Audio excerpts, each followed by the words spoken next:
Partimos nesta altura para analisar os temas que fazem a atualidade no dia de hoje, com a presença de António Capucho, autarca municipal independente. António Capucho, muito obrigada, é um gosto recebê-lo aqui na edição das 12. Gostava de começar com esta questão da Grécia, acho que é a terceira vez, é mesmo assim que se pergunta, não é a terceira, é de vez? Eu acho que sim, porque há sinais positivos. Ainda agora ouvi o porta-voz da Comissão, no fundo, a dizer que há sinais positivos na carta enviada ao Eurogrupo. Há, por outro lado, a posição de Juncker claramente em oposição ao radicalismo habitual dos alemães e mesmo dentro da Alemanha, não é só em Portugal que a coligação estremece com posições diversas sobre esta matéria. Mesmo na Alemanha, o vice-chanceler social-democrata tem uma posição muito mais aberta do que a própria chanceler. E, por outro lado, porque, de facto, nós detectamos na carta uma vontade dos gregos de, apesar de, para o seu eleitorado, manterem uma posição muito radical, é tudo ou nada, ou aceitam isto, ou não queremos absolutamente nada. Bom, isto são conversas para eleitorado. As negociações que ainda hoje parecem estarem a decorrer durante esta manhã auspiciam que pode haver uma luz verde ao fundo do túnel, na justa medida em que a Grécia garante que não vai ameaçar as metas orçamentais, não vai ameaçar o crescimento económico. Aqui é habilidosa a dizer isso.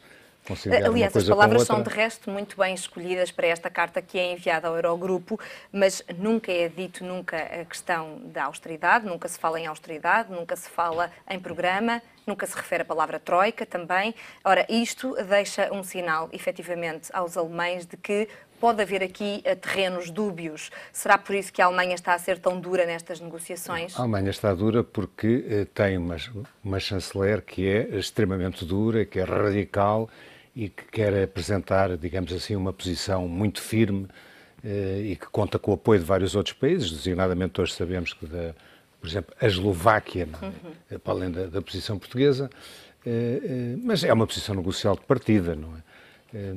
Nomeadamente, é garantido pelo governo grego a estabilidade financeira, desde que lhe permitam que o excedente orçamental possa recuar dos brilhantes 4,5%, que realmente é um excedente orçamental primário, claro, notável, reduzi-lo para 1,5%. E, portanto, no fundo, haver aquilo que eu sempre defendi para Portugal. A austeridade é absolutamente inevitável, incontornável, como se queira, depois de todos os desmandos que ocorreram, depois de estarmos à beira do abismo.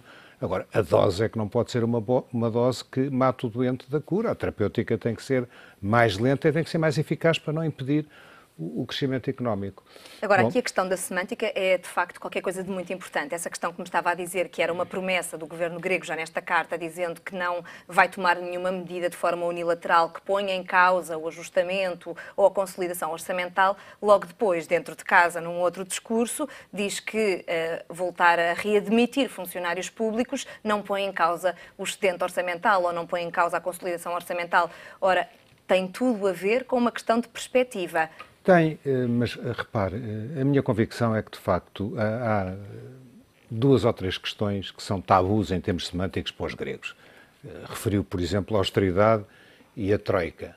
Bom, isso não é dramático, não tem que se falar em austeridade, tem que se falar em reformas estruturais, tem que se falar, enfim, em equilíbrio orçamental a prazo, tem que se falar em redução do excedente primário orçamental, mas não tem que se falar naquilo que para o eleitorado grego que votou aquele governo não pode ficar absolutamente despido de alguma credibilidade. Mas não lhe fica a ideia, efetivamente, que o governo grego está a pedir uma extensão do empréstimo, ou seja, quer dinheiro sem dar grandes contrapartidas. E, por outro lado, a Alemanha não quer dar absolutamente nada e flexibilidade, efetivamente, claro. não tem. A Alemanha tem que dar dinheiro e tem que ser mais flexível nas exigências que promove e que exige em matéria de austeridade, mas sem lhe chamar isso. Enfim, e isso vai ter que ser negociado a posteriori, evidentemente. A posição de Portugal em toda esta questão. Ainda agora ouvimos o Sr. Primeiro-Ministro, que está no debate quinzenal, a dizer que os países todos do euro estão do mesmo lado. É esse o seu entendimento também? Não. Ou este é o entendimento só de Pedro Passos Coelho? É o entendimento de Pedro Passos Coelho, embora ele tenha a seu favor o facto de, na última reunião do Eurogrupo, ter havido claramente de um lado a Grécia e do outro lado os outros todos, que de uma forma preliminar quiseram condicionar a Grécia a flexibilizar a sua posição e conseguiram. A última carta da Grécia ao Eurogrupo é claríssima nesse sentido. Agora, escusava era de ser tão radical, e designadamente o seu vice-primeiro-ministro com aquelas declarações absolutamente inacreditáveis para quem se pretende europeu, agora, porque no antecedente não era, agora é que se declara europeu, a dizer, bom, isto é absolutamente indispensável, temos esta posição de solidariedade total com a Alemanha, na justa medida em que se não fosse assim iríamos perder a credibilidade junto dos mercados. Isto é uma afirmação, do meu ponto de vista, como europeísta, absolutamente inconcebível. Parece que a Europa, então, não é, de facto, uma comunidade de destino em que a solidariedade tem que marcar posição. Mas, enfim, viu-se que Portugal se prestou designadamente àquela cena tristíssima da Sra. Ministra das Finanças, se permitir ser um fantoche nas mãos da Alemanha, para ser exibida como, de facto, a estrela da companhia, que conseguiu coisas fantásticas em Portugal, quando, pouco tempo antes, a própria União Europeia tinha criticado Portugal por ter abrandado as medidas a que se tinha comprometido, por facto de ser um ano eleitoral. Enfim, tinha tecido críticas ao comportamento do país e do governo português no período mais recente. Portugal está, portanto, na sua opinião, a ser uma arma de arremesso político? Está, foi exibido, a Sra. Ministra permitiu-se ser exibida perante as opiniões públicas como o exemplo do aluno bem comportado para achincalhar a Grécia. Não se devia ter prestado a essa cena triste, do meu ponto de vista. Jorge Sampaio dizia ontem que os países mais frágeis devem estar unidos, não devem ficar divididos. É essa também a sua posição? Acha que Portugal tinha mais a ganhar se estivesse do lado da Grécia ou, pelo contrário, estrategicamente, e como se vê no Eurogrupo, mesmo sendo usado, está do lado dos bem comportados, dos alunos que cumpriram a austeridade e ainda assim conseguem mostrar tenos e bons resultados? A análise que eu faço, tendo estado 9 anos no Parlamento Europeu, é que, tendo passado rapidamente de 15 a 28 países, num alargamento, do meu ponto de vista, precipitado, era desejável e era necessário, mas antes do alargamento devia ter um aprofundamento das instituições, das competências da União Europeia, o que não aconteceu. E naquela altura era relativamente mais fácil ao nosso país criar acordos de assimetria variável consoante o interesse que tivesse em jogo. Por exemplo, havia um problema de coesão e nós podíamos facilmente acordar com os países da coesão uma frente unida ao nível da Comissão e ao nível do Conselho Europeu. Se estava um problema dos pequenos países, por aí já entravam as Dinamarcas, as Suécias, enfim, países com uma população mais pequena, mais próxima de Portugal e que tinham exatamente o mesmo interesse. E havia aí essas coligações de simetria variável que eram benéficas para Portugal. Neste momento é o caos. É o salve-se quem puder. Ou seja, a imagem daquela Europa liderada por grandes estadistas como Kohl, Mitterrand, Filipe González, etc., a própria senhora Thatcher, de quem eu não gostava em termos políticos, mas que era uma líder carismática e com peso, não grande amiga da Europa, mas que lá está, tinham outra dimensão e tinham outra capacidade de atuação e havia uma perspectiva de entendimento e uma perspectiva de solidariedade que hoje está perfeitamente esfumada. Cada um torce por si e quem vier atrás que fecha a luz. Mas consegue imaginar se Portugal, neste momento, estivesse completamente colado àquilo que é o plano grego, defendendo pelo menos algumas das matérias que o governo grego defende, e imagino que depois tudo falha. Como é que fica Portugal diante dos mercados? Se a Grécia cai, fica como o próximo alvo a abater?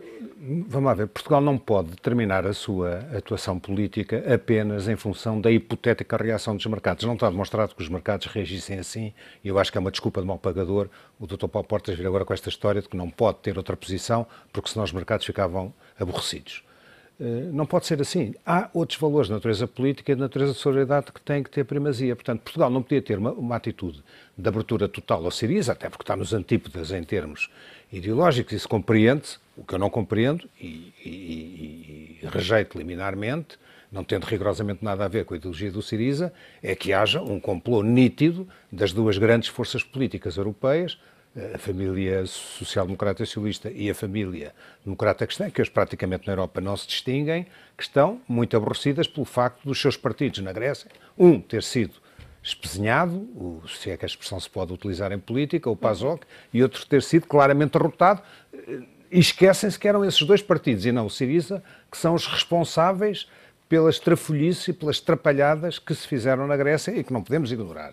Agora, isto não obrigava Portugal a ter esta posição tão radical e de colagem tão estúpida, do meu ponto de vista, às posições da Alemanha. Podia ter uma posição de maior abertura, mas sem, obviamente, dizer que Há que cumprir minimamente aqueles acordos que são estabelecidos e flexibilizá-los, se possível. Mas acha que essa colagem...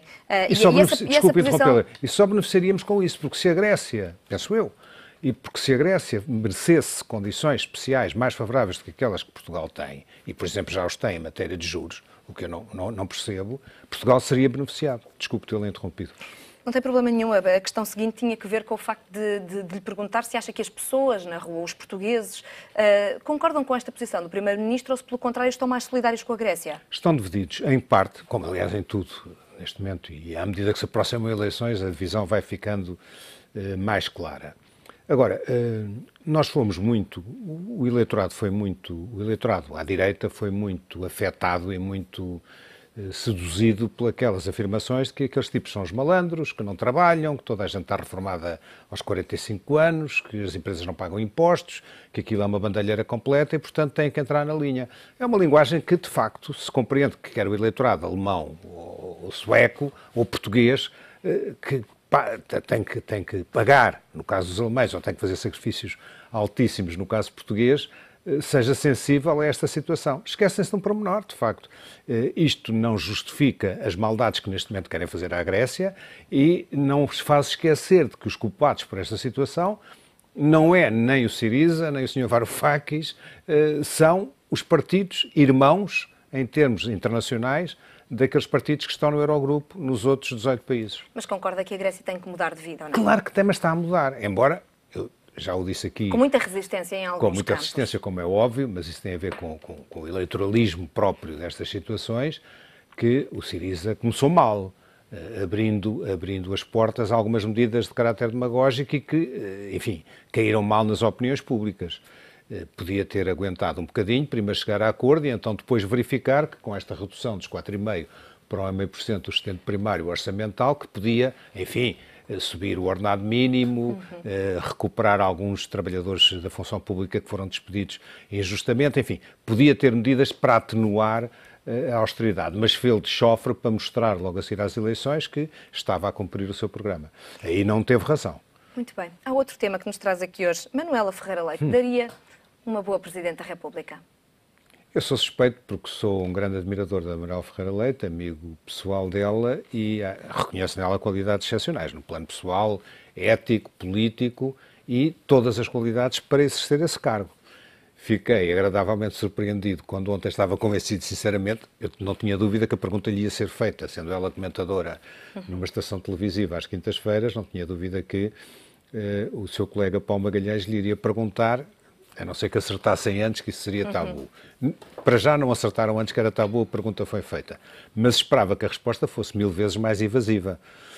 Mas não, ela de facto não pôs de lado, e respondeu aliás de uma forma muito interessante e muito engraçada, aliás, à pergunta do jornalista.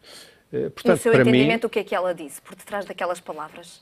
É que não põe de lado essa hipótese, embora se saiba que ela tem condições, tem qualidades, do meu ponto de vista, para além de ser mulher, e que não é despiciente neste caso. Porquê? Porque eu acho que um toque feminino na presidência da República era uma novidade interessante e que em muitos outros cargos de direção política me tem agradado verificar esta mudança. E não através da cota, embora eu julgue que a cota, apesar de tudo, é um instrumento indispensável para um certo equilíbrio face a um excesso de homens em relação às mulheres nos cargos de direção, nomeadamente nas empresas privadas, mas enfim, entendo que seria um toque interessante. Depois porque ela tem as qualidades, do meu ponto de vista, nitidamente tem essas qualidades. De onde é que acha que veio este nome? Apareceu há dois dias? Não, foi um artigo que apareceu no Expresso por alguém que julgo que está mais próximo da esquerda do que da direita, o Pedro Adão e Silva, e que põe esta hipótese de uma forma muito normal. Esta senhora tem qualidades, está no centro do espectro político, não é conivente, não é seguidista com a direita, manifestamente. Ela é militante do Partido Social Democrata, mas é uma voz absolutamente livre e que exprime posições, ainda ontem, a propósito da Grécia e a propósito da Ministra das Finanças e a deslocação à Grécia, a propósito de dizer que a Alemanha disse uma coisa extraordinária que nos esquecemos. A Alemanha é que está em cumprimento dos tratados, porque tem um excedente brutal e não aplica medidas expansionistas como era obrigada perante os tratados. Enfim, tem vários sinais que agradam à esquerda, embora seja uma pessoa claramente ao centro do espectro político e, portanto, com a sua independência, pode ser uma hipótese interessante. Cavaco Silva é muitas vezes criticado por não mostrar, pelo menos não se sabe se não seja uma pessoa mais humana ou não, mas pelo menos não mostrar aos portugueses que está com eles, mais vezes, mais solidário com as questões do desemprego, da fome, do frio. Acha que Manuela Ferreira Leite poderia fazer diferente aí, porque também ela é considerada uma dama de ferro? Não me parece que essa imagem da Manuela Ferreira Leite coloque a realidade. Evidentemente que ela era muito mais sensível a essas questões de natureza social, ainda ontem demonstrou isso, e o problema do Presidente da República eu tenho pena porque na intimidade é muitíssimo mais sensível do que parece nas aparições públicas, que têm um aspecto mais duro e mais reservado em relação a estes aspectos.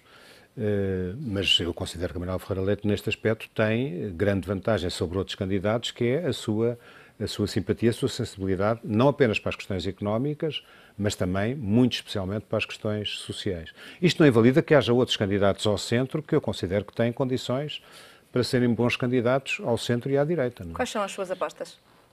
Eu, neste momento, estou muito dividido, porque eu, como sabe, também sou muito admirador do Rui Rio. Aliás, curiosamente, quer o Rui Rio, quer a Manuela Ferreira Leite foram vice-presidentes do grupo parlamentar liderado por mim, portanto, tenho esta grande ligação, mas eu tenho uma grande expectativa que o Rui Rio, que tem maior vocação, ou mais vocação, penso eu, para cargos executivos que para a Presidência da República, não pondo de lado essa hipótese, se for essa a vontade Rui dele Rio se para candidatar. Presidente do PSD, Manuela Ferreira Leite para a Presidência da República. Isso era uma aposta em cheio para as minhas convicções. Mas não posso esquecer que há outro militante que tem grandes condições para poder vir a ser Presidente da República, até porque tem uma plateia de não sei quantos centenas de milhares, se não mesmo milhões, todas as semanas, que é o Marcelo Rebelo de Sousa, que é uma pessoa intelectualmente muito válida e politicamente muito válida, é outro candidato. Ou seja, a direita tem o centro e a direita, porque depois à direita há outros candidatos, que esses não me agradam tanto, mas estes três têm perfil para a Presidência da República, embora eu me incline para a Manuela Ferreira Leite. Gostava muito que o Rui Rio pudesse vir a ser candidato à liderança do partido e a Primeiro-Ministro, e seria ouro sobre azul, na minha perspectiva. Qualquer um destes três candidatos fica a perder para António Guterres ou não? As sondagens, neste momento, não são conhecidas em relação a Manuela Ferreira Leite, são auspiciosas para o Marcelo Rebelo de Sousa e bastante boas para o Rui Rio. Daqui até lá, muita água correrá debaixo das pontes, mas não acredito que o António Guterres seja candidato. Muito bem, fica aqui também a sua convicção. Muito obrigada por ter vindo a esta edição das 12. É um gosto recebê-lo. Até à próxima semana.